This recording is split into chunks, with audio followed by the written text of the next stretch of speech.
उम्र 18 की येगी फार्म प्यार को भर दे।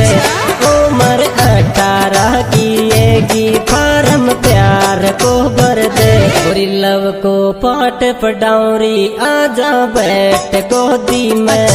सॉरी तो लव को पाठ पढ़ाऊरी आजा बैठ गोदी में। सॉरी तो लव को पाठ पढ़ाऊं